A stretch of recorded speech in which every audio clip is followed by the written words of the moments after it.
it could be beneficial to have conversations as wives and our growth journey of what that looks like and what we've learned as wives open to growth, and how maybe culture or subconscious backgrounds growing up play roles in how we present ourselves in our marriages and our expectations.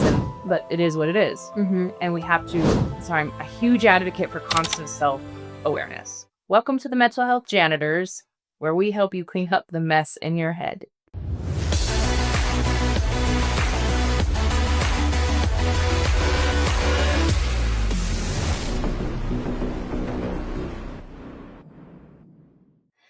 I am Jessica Bergens, Doc Jess, not because I'm a doctor, but because I was a medic in the Army, and so they call me Doc Jess, and I'm usually with my co-host, Aaron Q, Sergeant Q, but we get his beautiful, lovely wife today.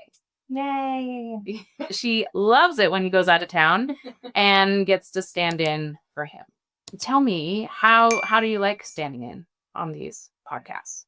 Oh, I hate it. It is not my favorite thing to do ever, because I don't like being in front of cameras. I don't like being seen. With a lot of my past trauma, that was never a safe place to be, being noticed or being seen. Yeah. And so for me, it's very triggering. It's very like, I don't want to do this. But I know that it's not just good for me to do it. It's good for other women or people to be like, oh, look it. She's doing it. Maybe I can too. Yeah. So just hoping to encourage others to step out and do maybe things that they wouldn't normally do, or something that they've been feeling called to do. And so, yeah, that's good. And, maybe someday if you feel up to it, having more preparation time, though, maybe we can do a special on your story. That's funny that you said that, because I was actually going to be like, oh no, this one should just be me giving my testimony and like saying who I was. But then I chickened out. Yeah, I was thinking that on the way. I was thinking that on the way here too, but I was like, no, I definitely want to do some prep before and lots of prep and rest afterwards, very intentionally. And so we will do it in the future, but we'll do like a wellness escape afterwards or something. Right? Yeah. I usually, after therapy, I go and I walk around just in retail therapy afterwards. Yes. I know. Process everything that was said and reground myself. Yeah. So you had some great ideas of things to talk about today. I did. Yeah, that are heavy kind of during this season. Well, because Aaron is out of town. Yeah. And Thanksgiving is in 3 days. It was not planned for him to be gone. It kind of sprung up on us with timing and stuff. We were in Vegas, and then we just flew back here, and he just left again to go back to Vegas, which we only had like 4 days notice. Well, he needed to be back in Vegas for filming. And so I was like, yeah, sure, no problem. I can handle Thanksgiving. I can totally do this. Don't worry about it. He's like, oh, I feel so bad leaving you with everything. And I'm thinking to myself, and I really hope he doesn't watch this episode, I'm thinking to myself, it's going to be easier without you here. Because then I don't have to have you be like, what do you need me to do? Right? And then, because it's so much more challenging for me to have to give you a list of things to do, that I just kind of defer, and I'm like, no, you're fine. Just go play video games. Just go rest. And then he'll go and he'll play video games. And then I'm like, that fool is downstairs playing video games. I'm up here moving furniture, setting up for this holiday, right? And so there's no way to win for him. But so, yes, I was very much like, yeah, please go. It's fine. So, yeah, mental load. Mental load. Yeah. Surrounding, with the holidays. And like, there's going to be so many women that watch this and they're going to completely resonate with what you just said, right? Like, I love that you want to help. So sweet. And it makes it harder when you say, what do you want my help with? Right? Because then I'm like, I don't even know. Just pay attention and just step in and start helping. But men they don't work like that. No. They just really don't. No. And with my ADHD brain, my friend, if I'm trying to tell you what needs to be done, it's going to be so all over the place, because I can't even, if I could make a list and have it be organized and explain everything, then I need that. Yes. I need somebody to give me that. So I definitely can't give it to somebody else. Yeah. One thing I learned when I was a professional wedding and event planner like with that ADHD brain, is organization is so far from a strength of mine. Okay. But I learned during that season that I had to write everything down. I had to have lists. I had to have directions for everything, because if as a at this really big company I worked for, if an emergency happened and I couldn't be there, we all had to have very, very detailed uh, SOBs. yes. Yeah. And they had to be identical so another wedding planner could step in and know exactly what to do. Mm-hmm. And so I was like, okay, I got to start learning how to do that. And so when I started out on my, doing little things here and there, I tried to carry that over with, I should do it more in my own home life. Now that we're talking, that's a really great reminder, but it helps so much with the ADHD mind to have a structure written down. Mm-hmm. So that when people do come and ask if they can help with certain things, it's like, look at the list. Yeah. Well, you know what makes it even harder though is I have pretty severe dyslexia. Mm. And so even with a list and written instructions, no way. Draw me a picture. Act it out. Let's play charades because that's how I'm going to get it. Sure. And so poor Aaron, right? I think my poor husband. My poor husband. He'll ask for things and I'm like, I don't even know where to begin to explain it. Right? Because I can't even explain that to myself half the time. Mm-hmm. And that's been a lot of cause for friction. Sure. In the relationship, not being able to explain what I need done or what there is. And it feels like when I'm being asked, well, what do you need to do? Write me a list. It just adds to the mental load, right? I'm already like, I've got Thanksgiving coming. I've got Christmas. We're all doing these advent calendar things. So I'm literally setting up in the guest room all these bags for each person. And so I've got like grandma and I've got Aaliyah and I've got Aaron. I even have a bag of me because I'm learning that I have to ask for what I want. So I took it a step further, Jessica, and I'm buying my own gifts now. Yes. As I'm out there and I'm like, oh, this is cute. I'm like, think that goes in the holiday bag. So Aaron's going to get to open this bag and put the stuff he bought me in it and be like, wow, I got her a lot of stuff. Stop. So he'll be just as surprised as, as Genius. Yeah. Genius. Yeah.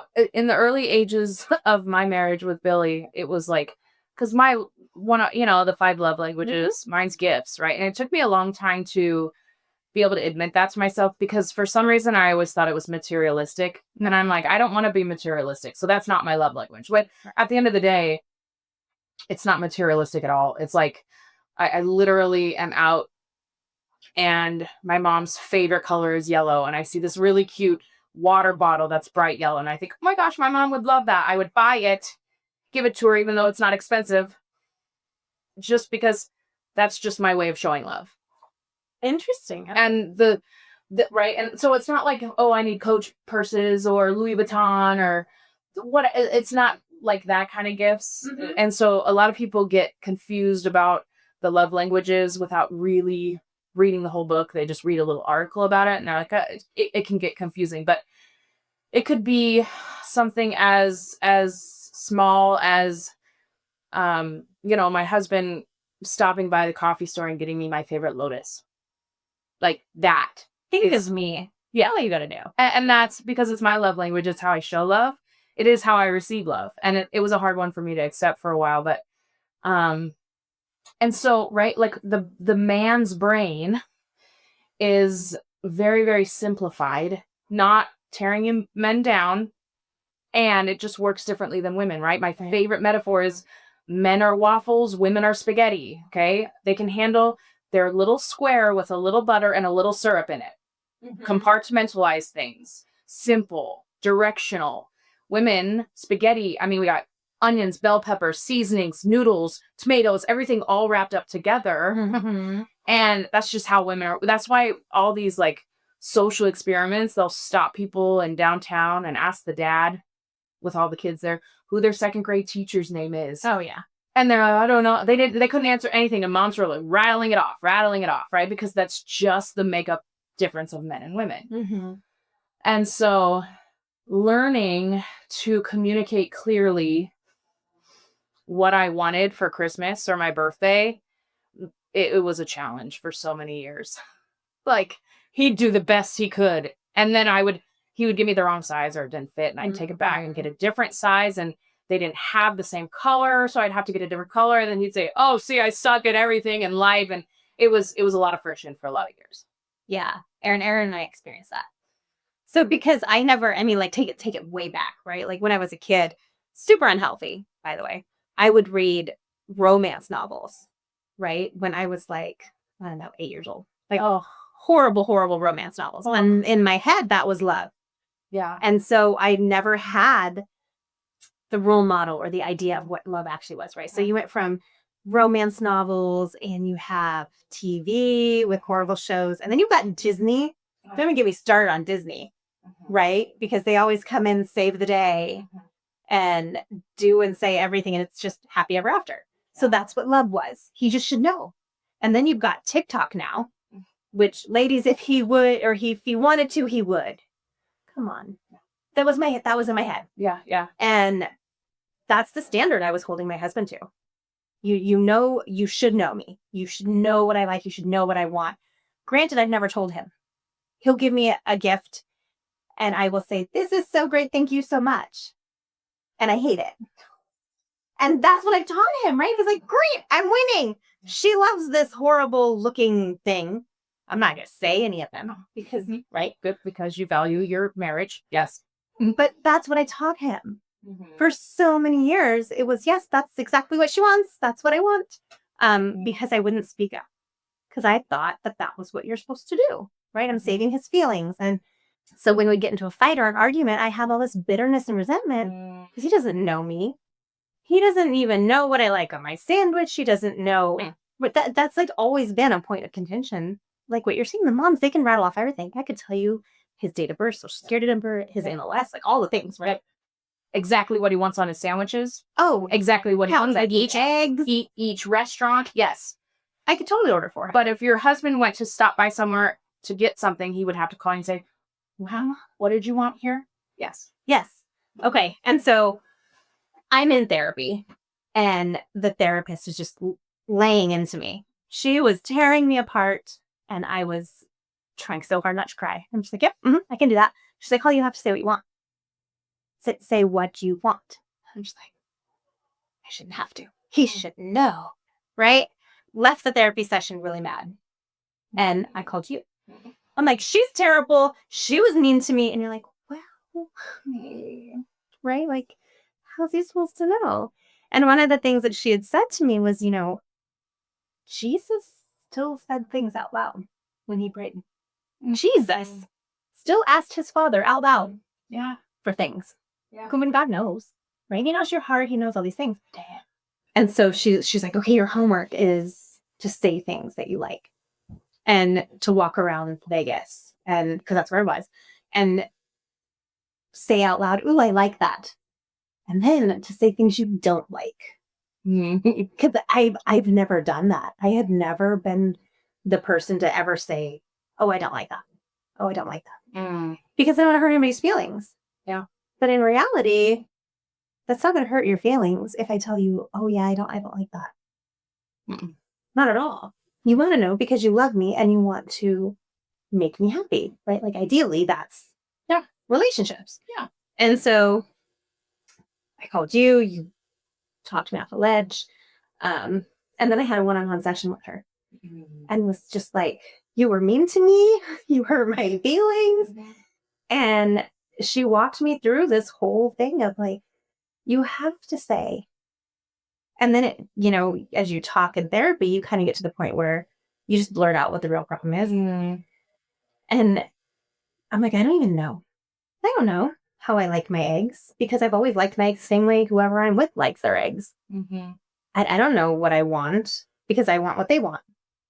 And that had just been like the pattern in my whole life. And that's the pattern I established in my marriage, which doesn't help my poor husband because now I'm just getting bitter because he should know. Well, how the heck is he going to know? Especially if I'm lying to him like, yep, this is great. This is so great. And so I had to go back to Aaron, and this was probably one of the toughest conversations and say, hey, I don't know what I like, but I know I don't like this. Or I'm going to tell you things that I like and don't like. And it's not to hurt your feelings, but it's because I think that you need to know. Right. And we have been so much better. It has been like a honeymoon phase that we never really got to have because I was always so like cautious of his feelings and trying to be whoever he wanted me to be. And so for the first time in 15 years, I'll just blurt things out in the car. Like, I don't like that. I for Christmas, I don't want jewelry. Please don't get me jewelry. My husband loves to buy me jewelry. And bless his heart, I have never given him a pattern to follow. Mm-hmm. So he has just kind of been out there trying really hard. Mm-hmm. And so I'm like, do not buy me jewelry. And he's like, okay, cool. The world didn't end. No. He didn't break because I hurt his feelings. No. Now I won't have to open something on Christmas and be like, oh, he doesn't even know me. Mm-hmm. Mm-hmm. It's kind of freeing. Super freeing, right? And I want to go back to something that you said at the beginning of unpacking, right? And this is why counseling can be so helpful and healing. And some counseling can be toxic. And we'll talk about that in another podcast. But as you're able to unpack your life, right, there's things that were done to you that were not your fault, that you had no control over. And you've had to suffer the consequences of those traumatizing events. Part of this is unpacking, noticing one of your escapes at such a young age, 8 years old, right, is reading these fictional worlds. And that's what we have to remember, fictional meaning not true. Mm-hmm. But in a psychoeducation situation, if I can break this down to you, at 8 years old in your human growth and development, you are supposed to be so nurtured, so protected. Every single thing you watch, every single thing you read, every single thing you do is protected, not out of control, out of protection. Okay. And your little brain is still malleable and a sponge and taking in all the influences around you. And that's why I'm not an advocate of sheltering your kid from every unwanted emotion, but sheltering them from what influences their life, right? So as parents, we cannot shelter our kids from all uncomfortable emotions. They have to feel sad. They have to feel disappointed. They have to feel nervousness, all of these things. And we have to, in a nurturing, loving way, walk them through it. You never had that. And you were reaching for anything to just numb the pain. And so at this incredibly malleable point in your human growth and development, these stories are getting put into your brain and becoming reality for you because you don't know any different. And so it's all these years that you're going to have to put in the work to unlearn certain things and relearn reality. It's really hard to stay in the toxic and dysfunctional way of thinking. Absolutely. It's a different hard to work through it, overcome, and grow from it. And in no way, shape, or form do I want to look back at your past, or should counselors look back at our past to make excuses for us, but to see patterns and understand reasoning for things, because there's some freedom in that to say, okay, this up until this point, it's not my fault. But now that I know, it's my responsibility to put in the work to reframe things, to learn new ways, to unlearn bad ways, all of that stuff. Well, because one of the things that she, because she's asking questions, right? And I know they're leading. I've been in therapy long enough to know what they're doing, but they're leading questions. She's like, well, what do you want? Like, what do you want him to do? I'm like, oh, make the decisions for me. When we go to the restaurant, just order for me. Tell me, babe, we're going out at 7:00. Be ready. Wear this dress. Take me to the restaurant. Order for me. And she's like, so you want somebody to control you? Take away all your choices. What? I'm like, no. But really, yeah. Because, and that's not what I want. That's my trauma coming to the surface of that's what's comfortable because it's what's familiar, right? Not having choices, not having to make those decisions. Now there's decision fatigue, right? And then there's times where, tell your wife, baby, we're going out tonight. I'm taking you to your favorite restaurant. Sure. Right. But if I had what I thought I wanted, the guy in those romance books or the guy on, TikTok, this, what is dark, whatever. No, because what if today I do want tomatoes on my sandwich? So really, that's not what we want. That's an illusion that society has started to feed us, that we want the guy that's going to burn the whole world for us. Yeah. Well, really, that's not what we want. I don't want that guy. I want the guy who's going to do the right thing. Yeah, that's a good point. And I like that you deciphered the difference between decision fatigue and being controlled, right? Okay, and so I want you and our audience to understand that there is a romantic beauty in husbands giving their wives a day off of having to make decisions. And that's, for my husband, he was not romantic at all. I mean, I can count on five fingers specific times that he planned a date, did something romantic. Like, he got my favorite puppy. He got me tickets to my favorite movie 12 years ago. He, like, literally, I can count on one hand, right? And I grew up with a very romantic father, and my brother is very romantic. And so I had to learn really early on in our marriage that I had to let that expectation go, because that's not the kind of person my husband is. And he'll get it over time. And the more I make him feel like he's failed at it, the less he's going to want to do it. Yeah.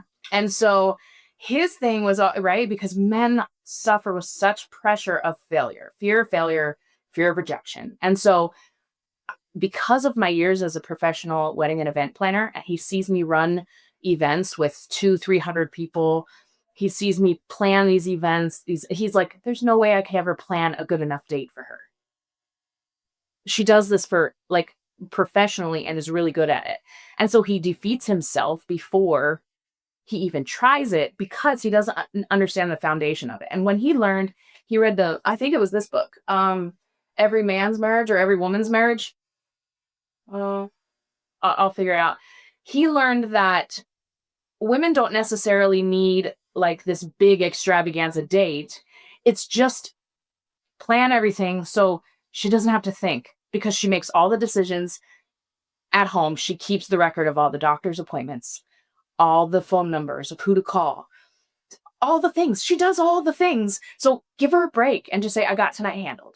And it's not from a place of control. It's a place of just giving me a break.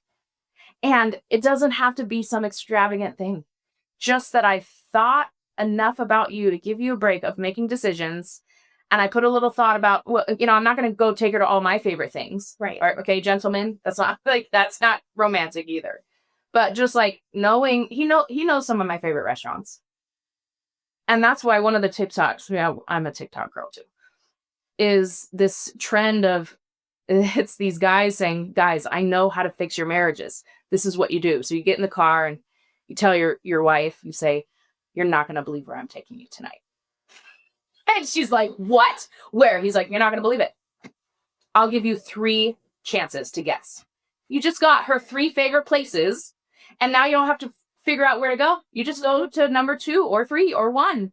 You're like, I can't believe you guessed it. Yes, I'm taking you here. And, like, who cares if it's a ploy to get you to say your favorite thing? But that's the problem, is we don't speak up.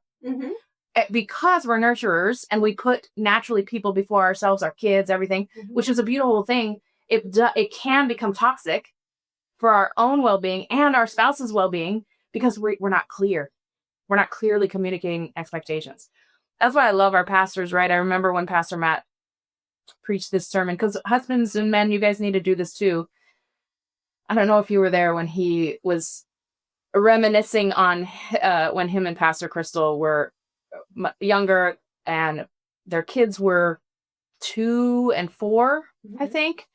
And he was working, right, they just started this church. He was working 60 hours a week, planning a church and working 60 hours, like, so much. And he would come home, he would leave for work when it was still dark outside, be gone 10, 12 hours a day, come home, and it was dark.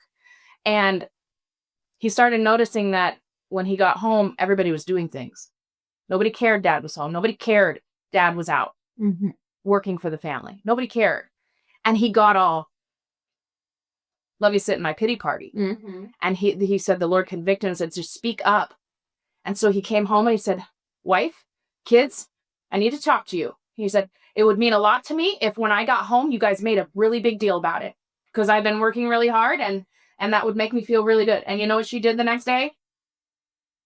Her and the kids, Daddy's home, yay! Like, it's not fake. We just needed to know what to do. We are excited that you're home. Yeah. We just needed some direction.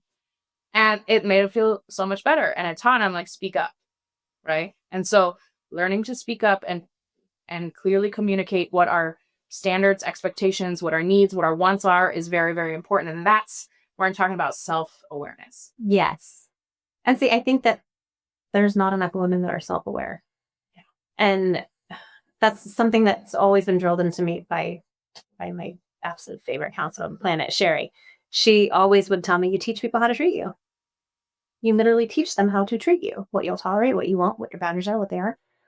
And women, I feel like, do their husbands a great disservice by spending the first 15, 20 years of marriage while they're rearing the kids with putting themselves last and not speaking up and everybody else before me, almost like we're martyrs. We're like, no, I'll go without so that everybody else can have it. Mm-hmm. And there's nothing wrong with that per se, but we've now established I need nothing. I am so low maintenance. You don't even barely know I exist. Mm. But then we turn 40 and our hormones change and our oxytocin levels drop off. Mm-hmm. And now I'm not nurturing. I am not putting everybody ahead of me. I wake up one day and I'm going, I am bitter. I am angry because nobody takes care of me. Nobody knows what I want. Well, honey, you just spent 15, 20 years telling me you don't need anything. Mm-hmm. Or telling them that you're fine. Everything's fine. I'm fine. Mm-hmm. And you're not. Yeah. And so now we're expecting them to have learned the first 20 years of marriage, who we are, when we haven't told them. Yeah. Well, and A, it's just unrealistic. Yeah. And B, like, you have to remember who your spouse is too. My brother is pretty emotionally intuitive with his wife because he was raised with a dad, like our dad, who showed him what kind of leadership and mentorship did your husband have on how to be a loving, caring, emotionally available husband? None. Yeah. And think about how many of our husbands were raised by single moms. So they literally had no male role model there. Yeah. Right? Yeah. They had a mom that was always fine. Mom's fine. Right? Mm-hmm. And so they have no idea what they're supposed to do. Yeah, that's a really good point. It's really interesting. So let's talk about the hats and all the responsibilities around the holiday season and how to embrace the holiday season for what it's supposed to do instead of overwhelm and stress us. I mean, you're the professional. But what I would say, I'm going into this season differently than I had before. Like I just told you, I have a bag now that's all these gifts. Because leading up to Christmas, would always be like, oh, he's not even going to remember to fill my stocking. Right? Like, or what am I going to get? I've removed that now. And it was so simple that now I'm not sitting there having the enemy in my head of, he doesn't know you, doesn't even know what you like, doesn't know what you want, didn't pay attention 6 months ago when you said you liked this thing, right? Because it's so counterintuitive or counterproductive to who I am. You could tell me on a trip to Leavenworth a year ago that you like this specific caramel. Yeah. And I remember. Yep. And it will get you that specific caramel. And I'm like, well, if I can do it, it's not that hard. You should know. Yes. But it's just not how we think. It's not important. And not because we're not important, but because there's so much else that they carry for a mental load. Yes. Right? Yes. That those things are not a survival. They're not a safety. They're not a, life or death. They're not these things, especially for me, who my husband, PTSD, traumatic brain injury, like his mind jettisons stuff like crazy. But he could tell you exactly what street and which direction you need to be going. Right? Because that's important. It's survival. Yeah. But he doesn't remember what caramel that I want. No. That's interesting. Yeah. And at the end of the day, right? Like pulling those, like I love it when my husband notices my strengths. Like, man, you remembered that from 2 years ago? That she would like that? That's great. That's so cool. Because he would never think that way. And so recognizing your differences and celebrating them together. So recognizing, wow, I can't believe you just knew exactly where to go and you just walked that person on the phone where to turn left. That is a huge strength. And your husband would be like, is it? Yeah, because I would know how to do that. I'm telling you to drive for the count of 3 past McDonald's if it's on your left. Yeah, it's like past McDonald's, count to 3, then take a right. Yeah. And you'll see a bird bath. Yeah. It's really cute. Make sure you take a mental picture and then yeah, exactly. And that is such a good point. And learning to celebrate your differences and pull them out of each other. And that's one of the principles in this book, the 7 principles for making marriage work by the Gottmans. So it's all about this Gottman strong house. And one of the pillars to building a thriving, long-lasting marriage is fondness and admiration, and learning to get in a place where you're constantly admiring your fondness for each other for different things, because it builds those. They're called micro additives to your emotional marriage bank account, right? And so like those little things, those little micro moments. If you miss a micro moment, it's not the end of the world. But if you turn towards them more than you turn away, you're going to start building that safety bank to when a withdrawal does happen, when he's a jerk and snaps at you, you're not going to be in the negative and seeing red. You're going to have some cushion of it. It's just naturally we have a little bit more tolerance to shortcomings when we build up that emotional bank account. In our marriages. So. Well, I think it's that way with any relationship, right? Even friendships, relationships, kids. Yes. And that's why anybody who's raised in a very critical home where you could do no right, because it creates tough and resilient kids. It takes 5 to 7 positive interactions just to get even with a negative one. So for every time you discipline your kid, you should have 5 to 7 things that you're speaking life back into them. I don't think we do that enough. I don't do that enough. Not just with my kids, right? My kids are grown now, but with my employees, with my friends, anything. Yeah. So I guess one challenge that like we're uncovering and learning is, especially ladies, if you're watching, if you're feeling overwhelmed during this season, allow it to be a season of self-awareness. Do I know what I want? Do I know what I want? And go on a journey of self-awareness of like, what do I want? What do I like? Am I genuinely like that martyr that's like, I just love to serve my family. And there are people, there's no shame in that. That's fine. It's when it's a problem is if you're doing that because you've been taught to do that, or you think that's the right thing, and then slowly building these microaggressions and bitternesses to where you wake up one day and we're putting off that bitterness. We don't really know that we've built it up. That's where the problem. So just doing some self-reflection of like, do I clearly communicate with my family and the people that love me, what I like, what I don't like, my expectations, my standards, all of those things. And am I making allowances for me to unlearn bad habits and relearn new habits, and making allowances for my partner as they unlearn bad habits and relearn good habits? Well, think about, this holiday season when people come over, you've got families together, you've got kids and cousins and all the things in the house, right? And a lot of times us as women, we feel the responsibility of everybody's happiness. That is just not our job. No. You will not make everybody happy. And let's be real, you're not capable of it anyways. No. So say what you mean.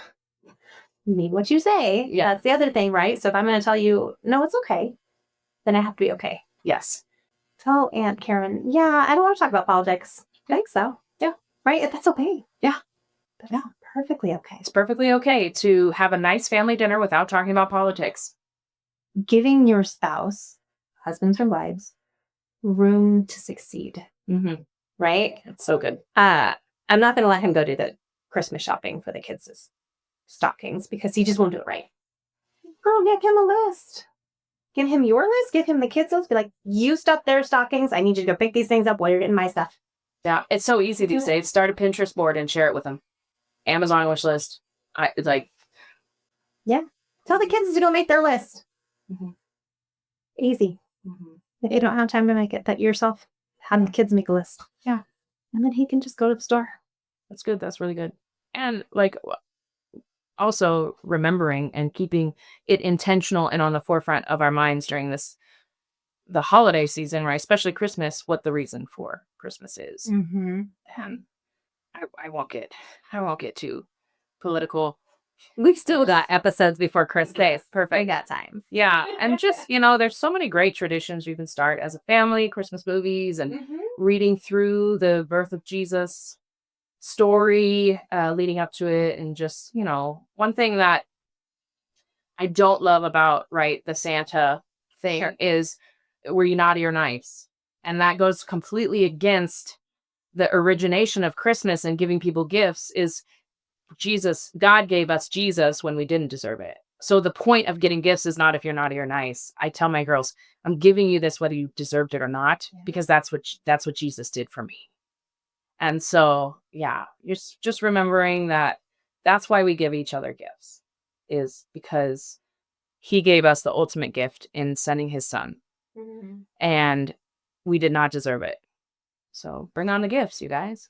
I'll post my Amazon wish list. Yeah, like that's in the comments. And yeah. So I thought about starting a secret business for husbands. Okay. You just give me the money and I'll go shop for your wife. And I did it for Valentine's Day one year. And I had a couple people say, here, this is my budget. And I just looked on their wives' Pinterest boards and things like that. And they said, this is the happiest my wife was ever with just because they don't know. Because you don't have enough businesses to run right now. Right? No, I want to do this. This would be fun. This would be fun. This would be super fun. The only downside would be the women who are not self-aware that would be mad about it. Oh, he didn't do it on his own. Yeah. No. No. He knew exactly what he needed to do to succeed. And he found the person that could do it. Well, there would be disclosures of like, you don't even have to tell her. I mean, that could get a little, what if she like saw a text or. Yeah, but how is it any different than me going on and scrolling like gift baskets? Yeah. Or punching in what my wife likes. Yeah. And gentlemen, use ChatGPT. Seriously. I guess there's all these people coming out and saying everybody needs to boycott AI now. I don't know. I love AI. I love it for the use of using it for the right reasons. Oh, yes. Work, it's fantastic. Yes. And I can see some people's fear of where it's going to take us. Absolutely. So have you talked to people who have a chatbot that they've named? No. Okay. Next time that you are engaging with somebody, it's like, yeah, I use ChatGPT, and be like, oh, okay, tell me about your bot. Most people, hopefully, are just like, it's a ChatGPT. I ask it things and it tells me things. But there's going to be a few, and I have found them, who their eyes light up. And they get excited to tell you that their bot's name. Oh, wow. They're like, oh, yeah, Vivian. She helps me all the time. I chat with her when I'm on my drive home from work, and she helps with my schedule, and she encourages me. I'm promising you, people like this. Mm-hmm. People like this. So Aaron was an early adopter, and I'm going to pick on him for a second. He named his bot. It's called Spark. Well, actually, I think he let Spark name itself. It was a weird thing. Okay. But he'll have conversations with the bot. Mm-hmm. And there was a time where I was like, what are we doing here? So why does she sound like a South African? Like, what are we doing? Like, make a different voice. That one's too gray. And it's like, it's a bot, but okay. I think it might be Morgan Freeman now. But nice. There is something going on with AI. Oh, yeah. And how people are feeling like it's a person. And they're connecting with it. Yeah. And it is terrifying. It was terrifying. There's a 14-year-old kid who ended his life because of an AI dating chat. And this AI character, which you can see it on USA Today, the story. His fantasies were that she was his counselor. She became his counselor, and talked him into killing himself to be with her because she's not alive. And he did. Yeah, so there's definitely some dangers and we need to proceed with caution. Okay. And let's go a little bit further. Pastor Matt, love him to death. He's got videos of himself running with the bulls in Spain and Yeah. driving gangster cars, eating donuts, right? Yeah. And if you didn't know him, you're like, what? Where is he doing all of these things? Like, what is happening? Mm-hmm. The videos, AI video. I did an interview today with hiring a new employee. And she's telling me that she had just gotten done with an interview for OnlyFans, where they were going to pay her 75 cents an hour to be a AI avatar. It's not in video view. And she's like, Holly, I was supposed to be this avatar that's a boy. She's like, I'm a woman. And I'm supposed to have a Facebook and a TikTok as this AI avatar, pretending to be real. And I was like, is that a thing? Like, is this happening a lot? And she goes, yes.